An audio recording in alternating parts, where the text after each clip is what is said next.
Assalamualaikum warahmatullahi wabarakatuh. Selamat sore semuanya.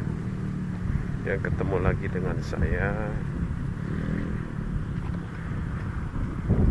Dan kali ini untuk jiwa terpilih, saya masih melanjutkan cerita yang kemarin ya. Jiwa terpilih Satrio Piningit, Imam Mahdi, dan Ratu Adil. Jadi jiwa-jiwa terpilih itulah mereka Satrio Piningit, tapi bukan yang akhir zaman ya, bukan yang akhir zaman, tetapi untuk orang-orang yang di zaman sekarang ini.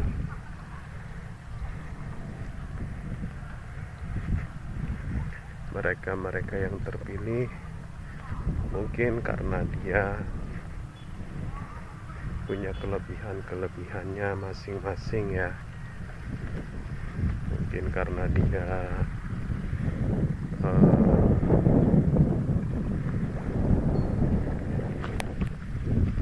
punya energi lebih.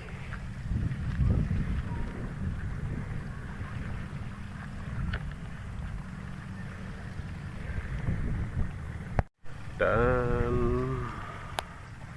ini saya udah nyampe di Gubuk. Silau banget ya. Kita lanjutkan lagi. Dan untuk jiwa-jiwa terpilih tersebut, itu mereka yang mempunyai kelebihan dari unsur energinya. Mungkin karena dia pernah mengikuti suatu perguruan atau tenaga dalam ya, atau ilmu hikmah.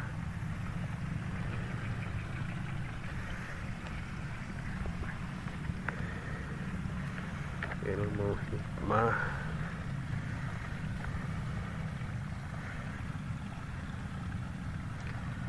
serta mereka yang memang ahli dalam ilmu torekoh. Itulah yang mereka yang dinamakan orang-orang jiwa terpilih.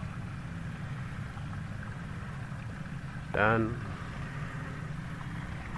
itu yang dinamakan para Satrio Piningit di zaman sekarang ini ya. Mungkin orang yang dari unsur energi positif atau negatif itu kalau secara wadah tidak bisa dibandingkan, tidak terlihat jelas ya. Mungkin kalian tahu sendirilah, kalian yang punya mata ketiga ya, mungkin bisa melihatnya. Kalau saya kan nggak punya mata ketiga, mata saya cuma dua, dan saya tidak bisa melihat yang namanya makhluk halus.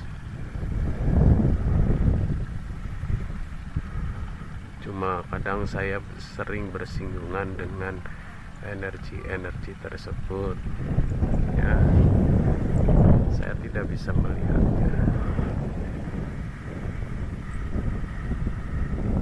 Dan kalau untuk Satrio Piningit akhir zaman, itu pun terbagi menjadi dua, dari golongan putih dan juga golongan hitam.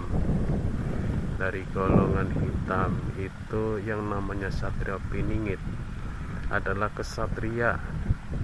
Kesatria Piningit adalah yang dipingit, yang disembunyikan.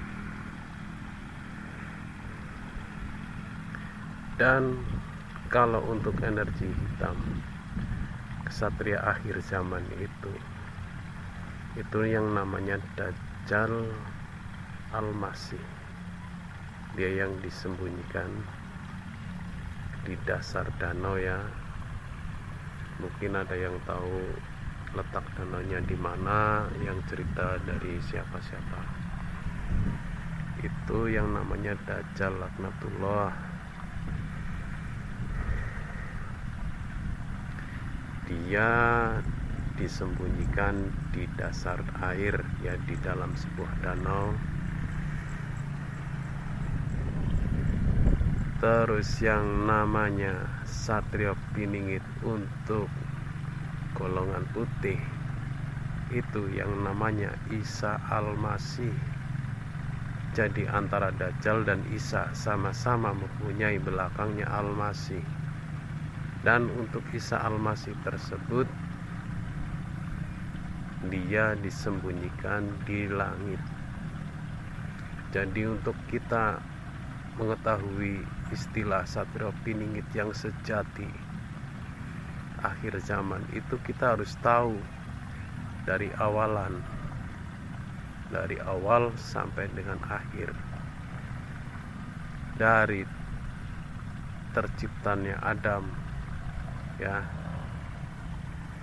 itu urutannya itu panjang, cuma kita ringkasannya aja supaya gampang diceritakan. Itu Isa Al-Masih yang kalau orang Nasrani atau non-Islam mengatakan itu sebagai Yesus. Tapi menurut saya pribadi, selaku saya orang Muslim, Isa, Yesus. Karena yang namanya Yesus kalau di Islam itu yang namanya itu namanya kalau nggak salah Yudas atau siapa itu, yang wujudnya diserupakan. Jadi karena 3 muridnya dari Isa Al-Masih itu tertarik atau tergiur dari pasukan Romawi yang menawarkan 3 peti uang keping emas, ya, bagi siapa yang membuat sebuah sayembara. Barang siapa yang dapat menemukan tempat persembunyiannya Isa Al-Masih, maka dia akan diberi hadiah upeti. Nah, dari muridnya Isa Al-Masih tersebutlah ketiga muridnya itu melaporkan kepada prajurit Romawi, dan oleh prajurit Romawi itu mereka untuk menunjukkan di mana tempatnya. Contoh saja gini, prajurit Romawi berjumlah 10 orang, dan muridnya Nabi Isa itu yang tergiur, yang membongkar itu jumlahnya 3 orang. Jadi 10 ditambah 3 sama dengan 13. Setelah sampai di tempat persembunyiannya atau di goanya, prajurit Romawi tersebut masuk ke dalam goa dan beserta 3 muridnya tersebut. Dari dalam goa tersebut, salah satu muridnya yang bernama Yudas kalau nggak salah itu wujudnya diserupakan seperti Nabi Isa, ya, wujudnya itu menyerupai persis, tingginya, wajahnya, rambutnya, karena itu kuasanya Sang Maha Pencipta. Dan oleh prajurit Romawi, Yudas yang menyerupai Isa itu ditangkap, dan ketika ditangkap beserta 2 temannya yang sama-sama muridnya Nabi Isa. Yudas melihat Isa Al-Masih, melihat Nabi Isa diangkat keluar dari goa, dia diangkat terbang ke langit. Dan yang anehnya, ya, 10 ditambah 3 13 dan ditambah dengan Isa keluar karena ditangkap, jumlahnya tetap 13. Jadi itulah salah satunya kenapa orang Islam kalau yang tahu Isa ya Isa, Yesus ya Yesus, itu beda orang ya. Dan yang disalib itu 3 orang tersebut adalah muridnya Nabi Isa semua. Dan Nabi Isa nanti di akhir zaman itu dia turun ke bumi, diantar oleh 2 malaikat dari langit. Dari langit lapis kedua dia diturunkan ke bumi dengan dia memegang pundak 2 malaikat di kanan dan di kiri. Tujuan Nabi Isa diturunkan ke bumi itu untuk yang pertama, bahwa dia bertugas untuk menghancurkan salib-salib dan untuk bersaksi bahwa dia adalah utusan Allah, bukan anak Allah. Dan kalau orang Kristen atau orang Nasrani mengatakan dia sebagai juru selamat, memang benar yang namanya tapi Isa loh, bukan Yesus, bukan yang disalib. Isa itu datang turun ke bumi itu dia sebagai juru selamat bagi mereka orang-orang yang beragama Nasrani. Ketika melihat kesaksian Isa itu bersaksi bahwa dia itu adalah seorang hamba, seorang utusan, dan bukan anak Tuhan atau bukan Tuhan yang dituhankan oleh orang-orang Nasrani. Dan tugas yang keduanya adalah Isa Al-Masih. Dia membunuh Dajjal Al-Masih. Dia turun ke bumi, Isa Al-Masih, bukan sebagai nabi, karena kedudukan nabi sudah ditutup ya, sudah ditutup oleh Kanjeng Nabi Muhammad SAW. Jadi dia turun ke bumi dengan status sebagai waliullah. Dia sebagai seorang waliullah, bukan seorang nabi lagi. Karena nabi akhir zaman itu sudah ditutup oleh Kanjeng Nabi Muhammad SAW. Jadi dia turun ke bumi untuk kedua kalinya itu sebagai seorang waliullah. Gelar kenabian Nabi Isa itu sudah diangkat. Dan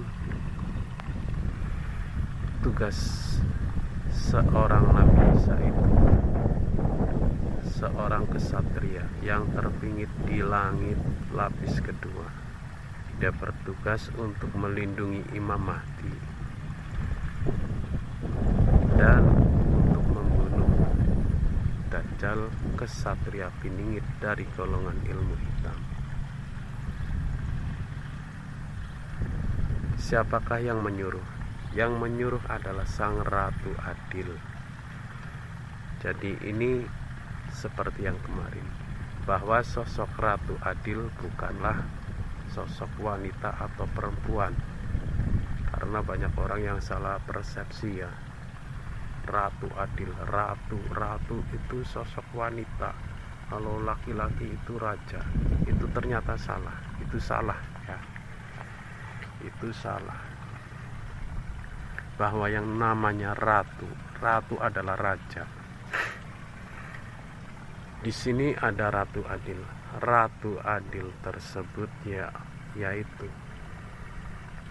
Sang Maha Goib, Sang Maha Pencipta langit bumi beserta isinya, yaitu Tuhan Allah Subhanahu wa Ta'ala. Ya, itulah yang dinamakan Ratu Adil yang sejati, yang sesungguhnya. Dia adil. Isa dengan nama Isa Al-Masih, Dajjal dengan nama Dajjal Al-Masih. Mereka adil, semuanya adil. Dajjal dipingit di dalam dasar danau, Isa dipingit di langit lapis yang kedua. Semuanya sama-sama dipingit. Ya, jadi itu konsep Satrio Piningit Ratu Adil Imam Mahdi menurut versi Islam yang sebenar-benarnya akhir zaman itu ya.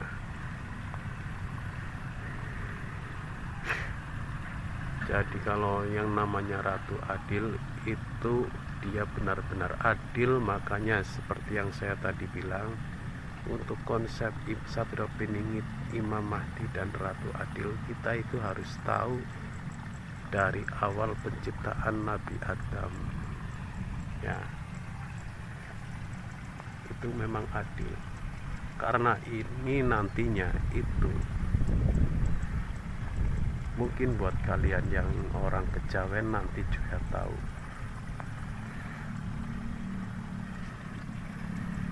Yang dinamakan sedulur papat lima pancer, itu pasti kalian tahu. Kalau yang orang kejawen, sedulur papat, sedulur itu saudara, saudara empat. Saudara empat yaitu dua saudara dari kanan, dua saudara dari kiri. Pancer itu yang namanya raga manusia atau dohir atau wadah. Ya, kita harus tahu itu peran Ratu Adil yang sesungguhnya di dalam ilmu kejawen sedulur papat lima pancer. Jadi Satrio Piningit, Imam Mahdi dan Ratu Adil akhir zaman itu untuk saat ini itu belumnya. Dan perlu kita ketahui, yang namanya Imam Mahdi nanti itu mempersilahkan Nabi Isa untuk menjadi imam. Dia untuk mempersilahkan Nabi Isa untuk menjadi imam di Masjidil Aqsa yang berada di Palestina. Ya, tapi Nabi Isa dia tidak mau menjadi seorang imam untuk sholat berjamaah. Dia memilih sebagai makmum, karena kalau dia menjadi seorang imam itu akan membatalkan kedudukan Nabi Muhammad SAW. Karena di Masjidil Aqsa itu pula Nabi Muhammad itu menjadi seorang imam, mengimami sholatnya para nabi dan para rasul.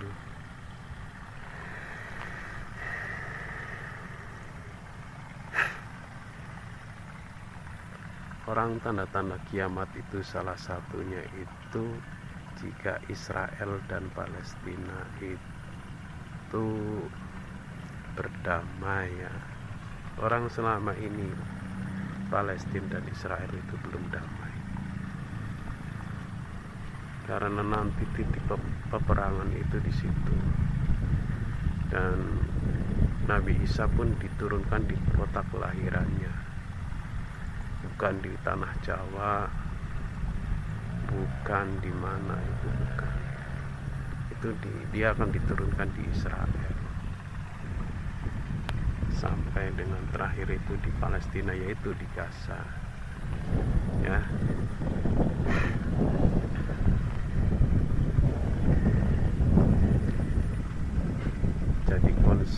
konsep jiwa-jiwa terpilih Satrio Piningit, Imam Mahdi, Ratu Adil. Itu sebenarnya adalah konsepnya kita harus bisa tahu memilah-milah ya. Kita harus memilah dengan baik dan benar. Kalau kita salah, nanti kita bisa terjebak. Untuk jiwa-jiwa terpilih, apalagi itu, kalau saya dengar, saya amati, itu dia bukan hanya menceritakan seorang manusia, dia menceritakan hampir 280 juta penduduk Indonesia ya. Hanya narasumbernya itu satu orang. Nah, satu orang itu tersebut kalau ngurusin orang segitu banyaknya, satu orang tersebut itu seperti presiden, tapi dia bukan seorang presiden.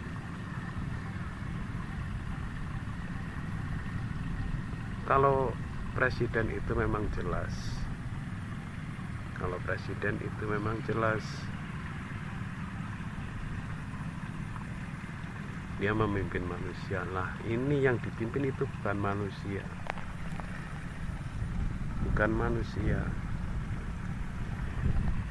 Yang dipimpin, yang dimong itu sukma-sukma manusia, yang dari orang-orang yang mungkin